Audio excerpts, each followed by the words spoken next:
If you want what we have to offer and are willing to make the effort to get it, then you are ready to take certain steps.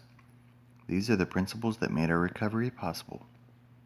We admitted that we were powerless over our addiction, that our lives had become unmanageable. 2. We came to believe that a power greater than ourselves could restore us to sanity. 3. We made a decision to turn our will and our lives over to the care of God as we understood Him. 4. We made a searching and fearless moral inventory of ourselves. 5. We admitted to God, to ourselves, and to another human being the exact nature of our wrongs. 6. We were entirely ready to have God remove all these defects of character. 7. We humbly asked Him to remove our shortcomings. 8. We made a list of all persons we had harmed and became willing to make amends to them all. 9. We made direct amends to such people wherever possible, except when to do so would injure them or others. 10. We continued to take personal inventory, and when we were wrong, promptly admitted it. 11.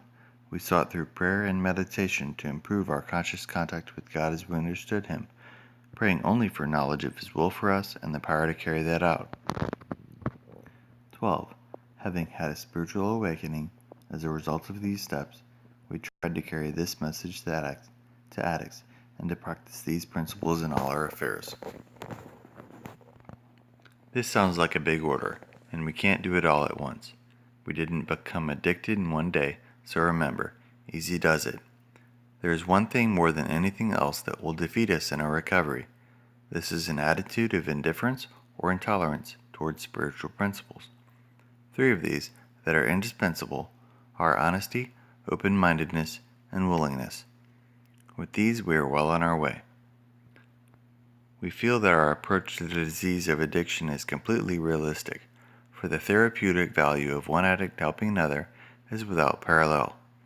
We feel that our way is practical, for one addict can best understand and help another addict. We believe that the sooner we face our problems within our society and everyday living, just that much faster do we become acceptable, responsible, and productive members of that society. The only way to keep from returning to active addiction is not to take that first drug. If you are like us, you know that 1 is too many and 1,000 never enough. We put great emphasis on this, for we know that when we use drugs in any form or substitute one for another, we release our addiction all over again. Thinking of alcohol as different from other drugs has caused a great many addicts to relapse. Before we came to NA, many of us viewed alcohol separately, but we cannot afford to be confused about this. Alcohol is a drug. We are people with the disease of addiction who must abstain from all drugs in order to recover. These are some of the questions we have asked ourselves. Are we sure we want to stop using? Do we understand that we have no real control over drugs? Do we recognize that in the long run, we didn't use drugs, they used us?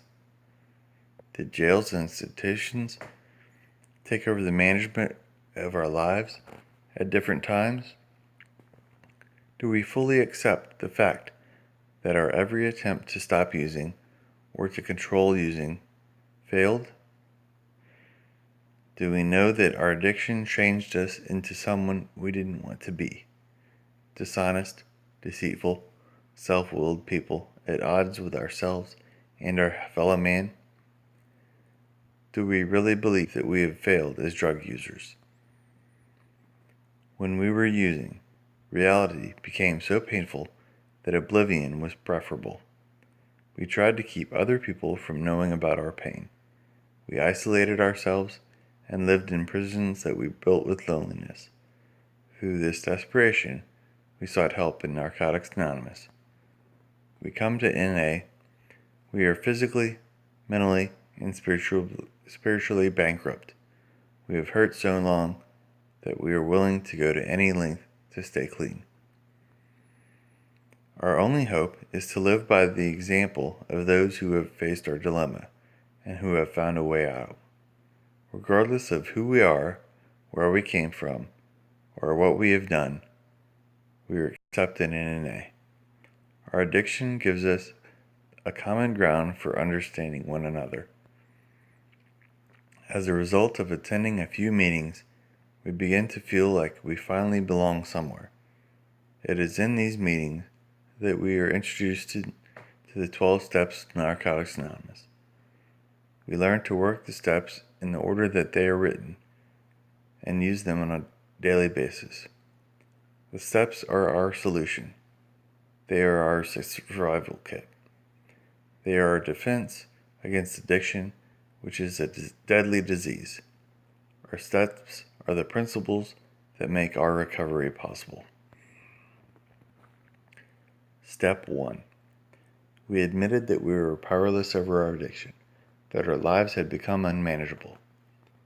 It doesn't matter what or how much we used. In Narcotics Anonymous, staying clean has to come first. We realize that we cannot use drugs and live. When we admit our powerlessness and our inability to manage our own lives, we open the door to recovery. No one could convince us that we were addicts. It is an admission that we have to make for ourselves.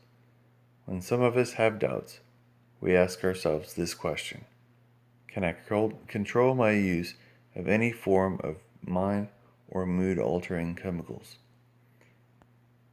Most addicts will see that control is impossible the moment it is suggested. Whatever the outcome, we find that we cannot control our using for any length of time.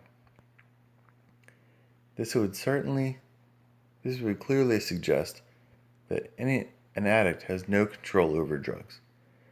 Powerlessness means using drugs against our will. If we can't stop using, how can we tell ourselves we are in control?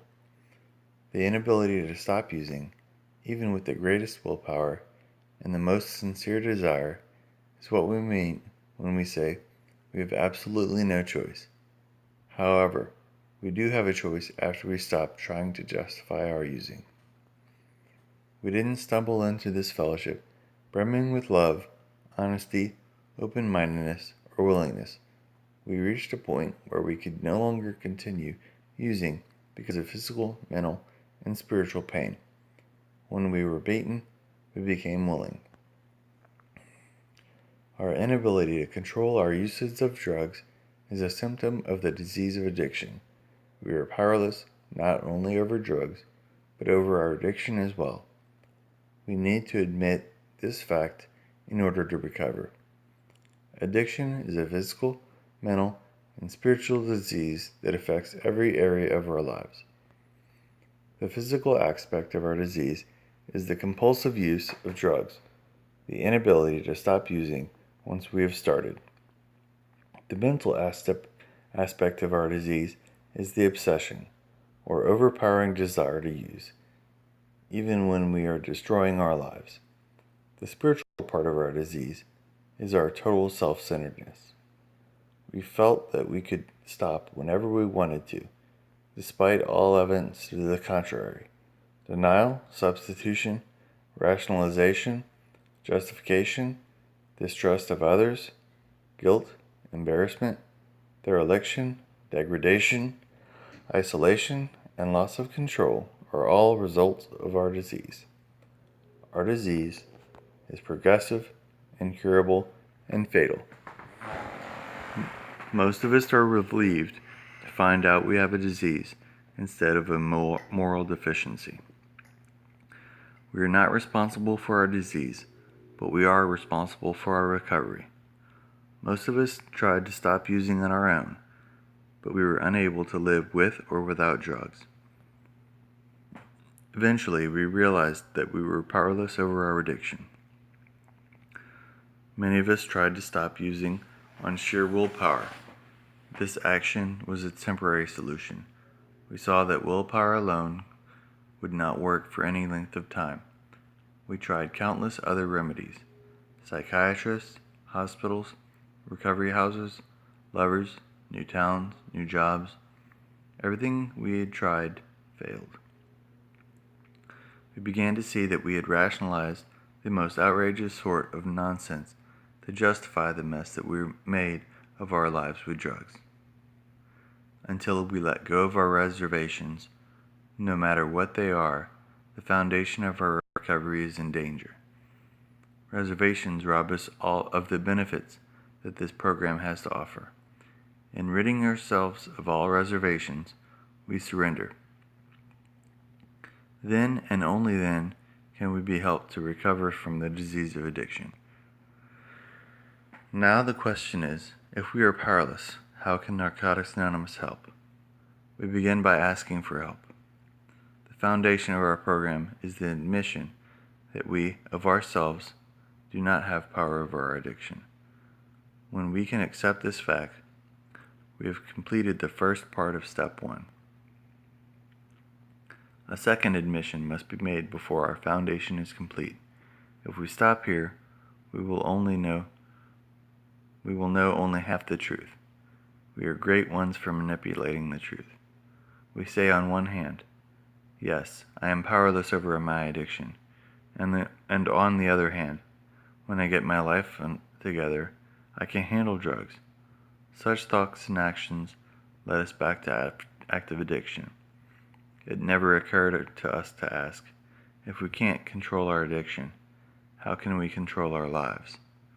We felt miserable without drugs, and our lives were unmanageable.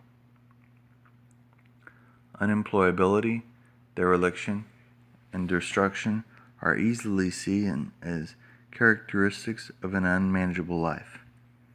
Our families generally are disappointed, baffled, and confused by our actions, and often desert or disown us.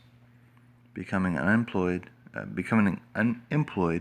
socially acceptable, and reunited with our families does not make our lives manageable. Social acceptability does not equal recovery. We have found that we had no choice except to completely change our old ways of thinking or go back to using. When we give our best, it works for us as it has worked for others. When we could no longer stand our old ways, we began to change. From that point forward, we begin to see that every day clean is a successful day, no matter what happens. Surrender means not having to fight anymore. We accept our addiction and live life the way it is. We become willing to do whatever is necessary to stay clean, even the things we don't like doing. Until we took step 1, we were full of fear and doubt. At this point, many of us felt lost and confused. We felt different. Upon working this step, we affirmed our surrender to the principles of an NA. Only after surrender are we able to overcome the alienation of addiction. Help for addicts begins only when we are able to admit complete defeat. This can be frightening, but it is the foundation on which we build our lives. Step 1 means that we do not have to use, and this is a great freedom. It took a while for some of us to realize that our lives had become manageable. For others, the unmanageability of their lives was the only thing that was clear. We knew in our heart that the drugs had the power to change us into someone we didn't want to be. Being clean and working this step, we were released from our chains. However, none of the steps work by magic. We do not just say the words of this step. We learn to live them. We see for ourselves that the program has something to offer us. We have found hope. We can learn to function in the world in which we live. We can find meaning and purpose in life and be rescued from insanity, depravity, and death. When we admit our powerlessness and ability to manage our own lives, we open the door for a power greater than ourselves to help us. It is not where we were that counts, but where we are going.